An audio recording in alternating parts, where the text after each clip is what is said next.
আপনারা উপদেষ্টা নিজেদের মধ্যে আলোচনা করেন। আমরা আপনার কাছ থেকে জানতে চাই, আপনার কাছে কি মনে হয় নির্বাচনটা আসলে কবে হবে?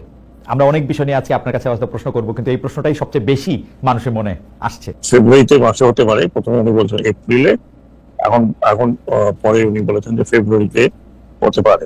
অনেক বিবেচনা করেই হয়তো বলেছেন, পলিটিক্যাল পার্টিগুলোর সাথেও আলোচনা হতে হয়েছে।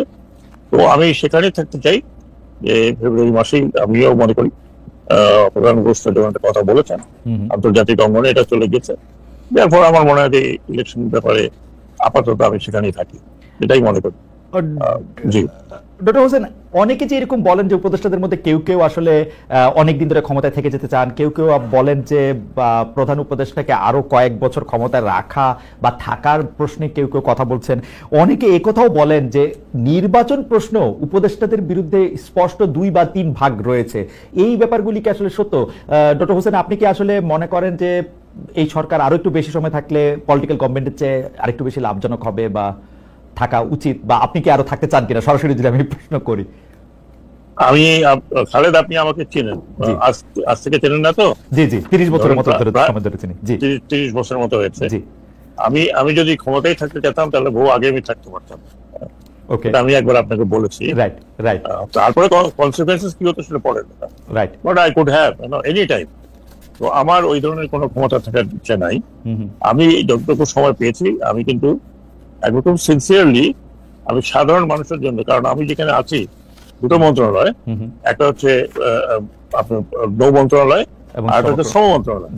আপনি দেখেছেন যে শ্রম মন্ত্রণালয়তে আমি কতখানি সিনসিয়ারলি শ্রমিকদের ভাগ্য উন্নয়নের জন্য, একই সাথে মালিকরা যাতে শ্রমিকদের দেনা পাওনা দিতে পারে সেজন্য যতটুকু করার, আমার মনে হয় যে এর আগে কোনো শ্রম মন্ত্রী এইভাবে করেনি। এটা আমি করেছি আমার নিজের উদ্যোগ, যেটা বলেন, বা আমি জনগণের জন্য, শ্রমিকদের জন্য, দেশের একটা সার্বিক যে পরিস্থিতি ছিল সেখান থেকে উত্তরণের জন্য। দ্বিতীয়, আপনি দেখেছেন যে নৌ মন্ত্রণালয়ে আমি আজকেও বড় একটা মিটিং করেছি, এবং আমি কিন্তু প্রত্যন্ত অঞ্চলে যেগুলো নিরবিচ্ছিন্ন, একেবারে ধরেন যদি বলি ইংরেজিতে ডট ফর সেকেন্ড প্লেস, যেখানে যোগাযোগ ব্যবস্থা এত খারাপ, নদীর মধ্যে ভাসমান লোকজন, চরের মধ্যে কোনো যোগাযোগ নাই, আমি সেসব জায়গায় চেষ্টা করছি অন্তত নৌপথের যোগাযোগকে উন্নত করার জন্য। আমি এই কাজটুকু করছি, এবং এই কাজটুকু করায় আমার একটা ভিতরে একটা আনন্দ আছে। এটা আমি অত্যন্ত সাধারণ, একেবারে যদি বলি যে অত্যন্ত সাধারণ মানুষের সাথে আমার একটা যোগাযোগ, একটা কানেকশন হচ্ছে। এটা আমি অনেক আগের থেকে, আপনি জানেন, আমি যখন ইলেকশন করছিলাম তখন থেকে শুরু করে এ পর্যন্ত আমার এটাই আমি একটা বড় অ্যাচিভমেন্ট মনে করি আমার জীবনের। আমার এরপরে আর কোনো থাকার ইচ্ছা নেই। এরপরে যে যদি বলি আপনাকে, আমার অভিব্যক্তিটা বলি, এরপরে পাওয়ারে থাকতে হলে আমাকে আমার প্রিন্সিপাল ত্যাগ করতে হবে, এটা এখন আর সম্ভব নয়। আপনাদের মধ্যে কেউ কেউ কি চান যে ডক্টর ইউনূসের নেতৃত্বে বা আপনারা বেশ কিছুদিন আসলে ক্ষমতা থেকে যান, বা ডক্টর ইউনূস চলে যাক, ডক্টর সালাউদ্দিন আহমেদ এসে প্রধান উপদেষ্টা হোক, উনি এসে এটা নির্বাচন করুক 3 বছর পরে দেয়, এরকম কোন একটা কিছু আছে কিনা? মানে যে সব বলে দিয়েছে এগুলো ঠিকই, এগুলো গুজব আমিও শুনছি, আমি গুজব শুনি ঘরে বাইরে, এটা ভাই আমি ঘরে আসলে শুনে আমি এক কান দিয়ে শুনি, আরেক কান দিয়ে বের করে দিই। হ্যাঁ, আমি অলওয়েজ সেই ফলো একটা বলি, wait and see till that time comes. হ্যাঁ, ওকে, আপনি যদি এটা তো লুকানো কিছু না। হ্যাঁ, ধরেন আমি যদি মনে করেন, আমার কথা বলছি না ভাই, আমি আরো কয়েক বছর থাকি তো মজাই লাগে, তাহলে আপনি একদম জানতে পারবেন হ্যাঁ he is doing this thing. হ্যাঁ, কিন্তু আমার মনে হয় না যে আমি এ পর্যন্ত এমন কোনো কাজ করেছি, কোথাও কোনো কথা বলেছি ভাই। শুনেন, একটা এন্ডুরেন্স আছে সবার, এটা তো মানেন, এভরিবডি হ্যাজ অ্যান এন্ডুরেন্স। প্রত্যেকে একটা সময় হয় যখন he can give the best. হ্যাঁ, that best cannot continue for life. Right. আমি আপনাকে শেষ পর্যন্ত এই পর্যায়ে শুধু আমার একটা কথা আপনাকে বলে রাখি, আমার বন্ধু বান্ধবেরা যারা বিভিন্ন জায়গায়, মানে প্রতিষ্ঠিত বন্ধু বান্ধবেরা আমাকে বেট ধরার জন্য, বাজি ধরার জন্য আমাকে আসলে প্রলুব্ধ করতেছে যে ইলেকশন কিছুতেই মে মাসের 30 তারিখের বা মে মাসের 1 তারিখের আগে হবে না। আমি যদি বাজি ধরি তাহলে বাজি কি এরকম ধরতে পারবো যে এপ্রিলের 30 তারিখের মধ্যে ইলেকশন হবে, এরকম কি ধরতে পারবো বাজি?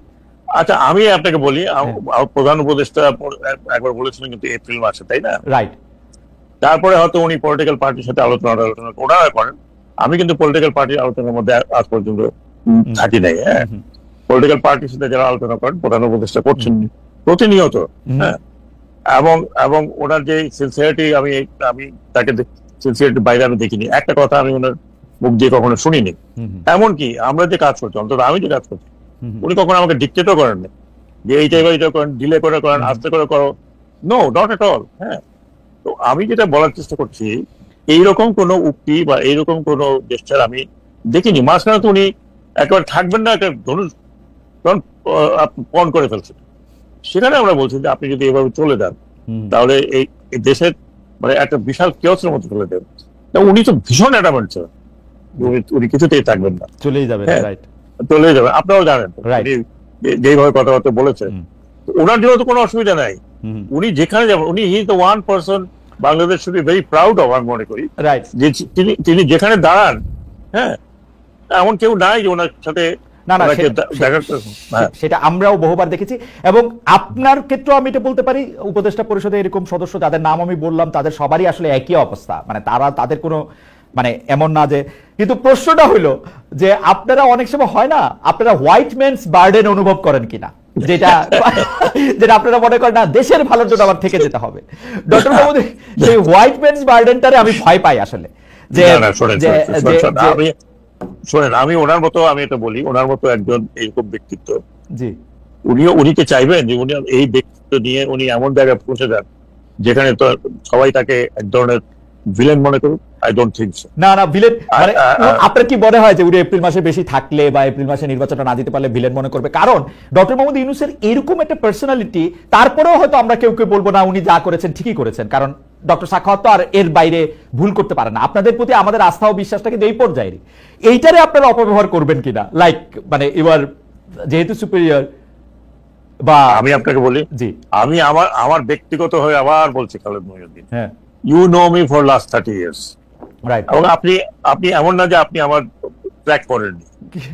Track as a very efficient and smart and educated gentleman. আমি আপনাকে আজকে থেকে না, আমি তখন থেকে বলছি যে I really regard you. Right, যে আপনি যখন সঞ্চালনা করেন, আপনি কিন্তু, আমি এখনো বলছি, এবং এটা কোনো প্রসঙ্গই নয়, আপনার সঞ্চালনা আপনি কিন্তু ব্যাকগ্রাউন্ড স্টাডি করে কথা বলেছেন, আপনি পেপার থেকে কোট করেছেন, আপনি আমার বই থেকে কোট করেছেন। রাইট, তো you are not a just আমার মতো একটা উপস্থাপক না। আচ্ছা বলেন তো আপনার কি মতামত? নো, আপনি দেখেছেন। এখন কথা হলো কি, এখন আপনি যদি মনে করেন আমার কথা, আমার কথা আমি বলতে পারি, আমি কখনো মনে করি না যে আমাকে I can stick around this chair for more and more and more and years.